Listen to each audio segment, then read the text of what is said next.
জয় কৃষ্ণকালী মায়ের জয়, জয় সোনা মায়ের জয়। কৃষ্ণকালী মায়ের মন্দিরে আজকে তালা।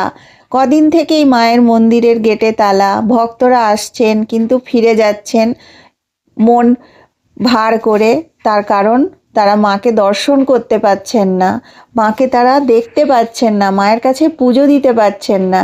মা কাউকে খালি হাতে ফেরান না। কৃষ্ণকালী মায়ের মন্দিরে এসে কেউ খালি হাতে ফিরে যায় না, কিছু না কিছু উপকার তার হয়ই হয়।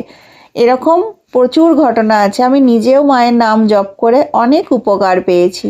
তাই বলছি যে মায়ের কাছে এসে কেউ খালি হাতে ফিরে যায় না। কিন্তু ভক্তরা আজকে যখন মায়ের মন্দিরে আসছেন মাকে দর্শন করতে, কিন্তু তখন মায়ের মন্দির বন্ধ, মায়ের মন্দিরের গেটে তালা।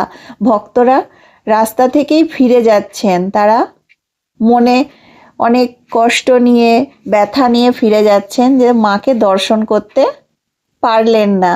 অনেক দূর থেকেই ভক্তরা আসেন, বিভিন্ন জায়গা থেকে ভক্তরা আসেন, তো তারা আসেন একটা আশা নিয়ে মাকে দর্শন করবেন, কিন্তু মন্দির গেট বন্ধ, তাই ভক্তরা মাকে দর্শন করতে পাচ্ছেন না। মন্দির পুরো খাঁ খাঁ করছে, চারিদিক ফাঁকা, দোকানপাট সব বন্ধ।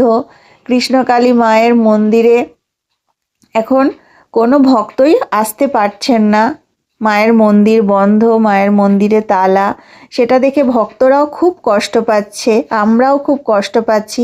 আমরা মাকে ভালোবাসি, কৃষ্ণকালী মা জাগ্রত, কৃষ্ণকালী মা আজকে তালার ভিতরে আছে, আমরা সেটা দেখে খুব কষ্ট পাচ্ছি, আমাদের মন কেঁদে উঠছে। আমরা চাই মন্দির খুব তাড়াতাড়ি খুলুক। কত মানুষের কত উপকার হয়, মায়ের কাছে আসেন ভক্তরা এই বিশ্বাস নিয়ে যে মায়ের কাছে গেলে ভালো হয়ে যাব, সব সমস্যার সমাধান হয়ে যাবে। জয় কৃষ্ণকালী।